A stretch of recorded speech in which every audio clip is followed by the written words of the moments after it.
شروع اللہ کے نام سے جو دلوں کے راز خوب جانتا ہے۔ آئیے ناظرین اکرام ایک دلچسپ قصے کی طرف بڑھتے ہیں۔ یہ قصہ حبشہ کے اندر پیدا ہونے والے ایک غلام کا ہے۔ ان کے باپ کا نام رباح اور والدہ کا نام حمامہ تھا۔ اس وجہ سے حضرت بلال رضی اللہ عنہ کو بھی غلامی کی زنجیروں میں زندگی گزارنی پڑی۔ مکہ میں انہیں ایک ظالم سردار امیہ بن خلف نے خرید لیا جو قریش کے بڑے سرداروں میں سے تھا۔ حضرت بلال کی زندگی کا بیشتر حصہ ان کی خدمت میں گزرا، مگر وہ ہمیشہ ایک آزاد روح کے مالک تھے۔ جب مکہ میں نبی کریم صلی اللہ علیہ وسلم نے اسلام کی دعوت شروع کی تو غلاموں اور نچلے طبقے کے لوگوں میں سب سے پہلے ایمان قبول کرنے والے حضرت بلال رضی اللہ عنہ تھے۔ وہ حضرت ابوبکر صدیق رضی اللہ عنہ کے ذریعہ اسلام کے بارے میں جاننے لگے۔ حضرت بلال رضی اللہ عنہ کی فطرت میں سچائی تھی، اور جب انہوں نے اسلام کا پیغام سنا کہ اللہ ایک ہے، وہی سب کچھ دینے والے ہیں، غلام اور آقا سب برابر ہیں، تو ان کا دل پکار اٹھا کہ یہی سچائی ہے جس کی انہیں تلاش تھی۔ ایک دن حضرت بلال رضی اللہ عنہ نے چپکے سے کلمہ توحید پڑھ لیا اور وہ ایمان لے آئے، مگر غلامی کی زنجیروں میں جکڑے ہوئے بلال کے لیے یہ فیصلہ آسان نہ تھا۔ جب امیہ بن خلف کو معلوم ہوا کہ اس کا غلام محمد کا پیروکار بن چکا ہے تو اس کا غصہ آسمان کو چھونے لگا۔ حضرت بلال رضی اللہ عنہ پر ظلم کے پہاڑ توڑ دیے گئے۔ مکہ کی تپتی ہوئی ریت میں انہیں دہکتے ہوئے پتھروں پر لٹایا جاتا، ان کے سینے پر بھاری چٹان رکھی جاتی اور ان سے کہا جاتا محمد کے دین کو چھوڑ دو، ہمارے خداؤں کو مانو۔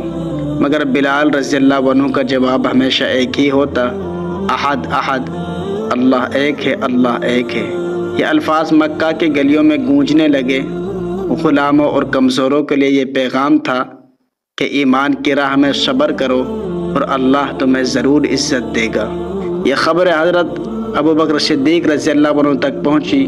وہ فوراً امیہ کے پاس گئے اور کہا بلال کو چھوڑ دو، میں اسے خریدتا ہوں۔ امیہ نے پہلے انکار کیا، پھر ایک بھاری قیمت مانگی جسے حضرت ابوبکر صدیق رضی اللہ عنہ نے فوراً ادا کر دیا اور کہا بلال اب آزاد ہے۔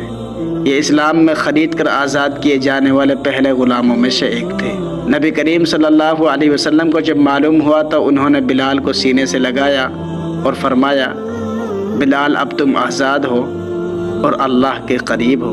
یہ لمحہ بلال کی زندگی کا سب سے خوبصورت لمحہ تھا۔ غلامی کی زنجیریں ٹوٹ چکی تھی، مگر ایک نئی غلامی، اللہ اور اس کے رسول کی محبت ان کے دل میں ہمیشہ کے لیے بس گئی۔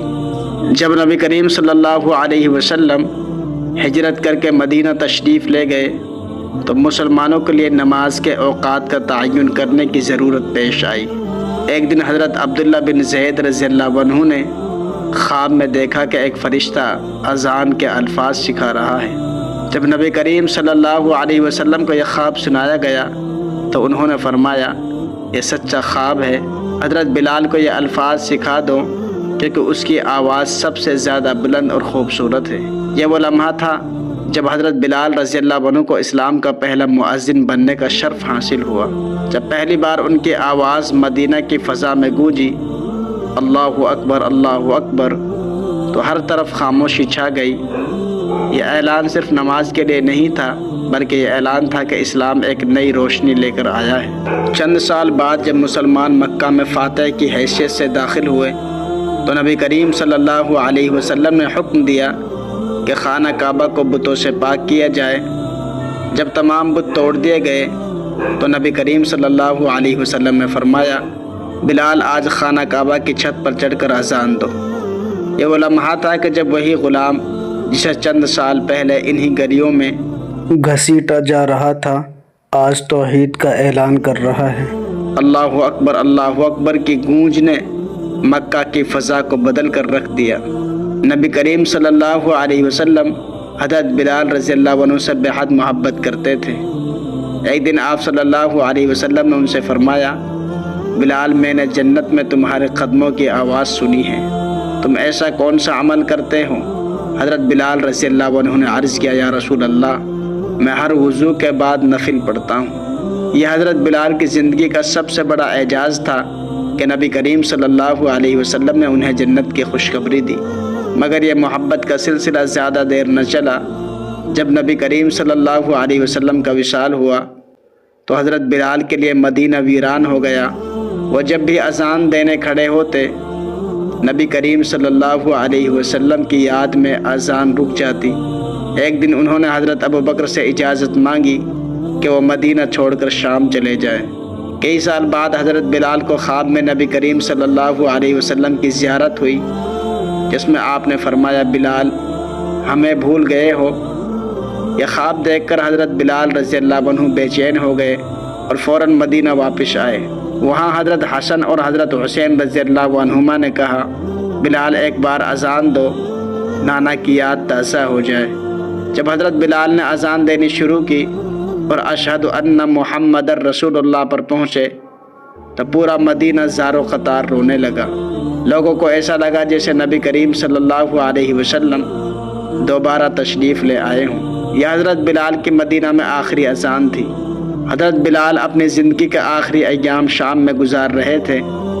جب وفات کا وقت قریب آیا تو ان کی بیوی نے کہا ہائے افسوس ہائے غم، مگر حضرت بلال نے کہا افسوس مت کرو، کل میں نبی کریم صلی اللہ علیہ وسلم اور ان کے ساتھیوں سے ملاقات کروں گا۔ یہ کہتے ہوئے وہ دنیا سے رخصت ہو گئے۔ حضرت بلال حبشی رضی اللہ عنہ کی کہانی قربانی صبر ایمان اور نبی کریم صلی اللہ علیہ وسلم سے بے پناہ محبت کی کہانی ہے۔ ایک غلام سے لے کر جنت میں بلند مقام پانے تک حضرت بلال کی زندگی ہمیں سکھاتی ہے کہ اللہ کے راستے میں صبر اور استقامت کبھی رائیگاں نہیں جاتی۔ اللہ ہمیں بلال جیسے سچے عاشق رسول بننے کی توفیق عطا فرمائے۔ اگر ویڈیو اچھی لگے تو لائک سبسکرائب ضرور کریں۔ اگر فیس بک پیج پر دیکھ رہے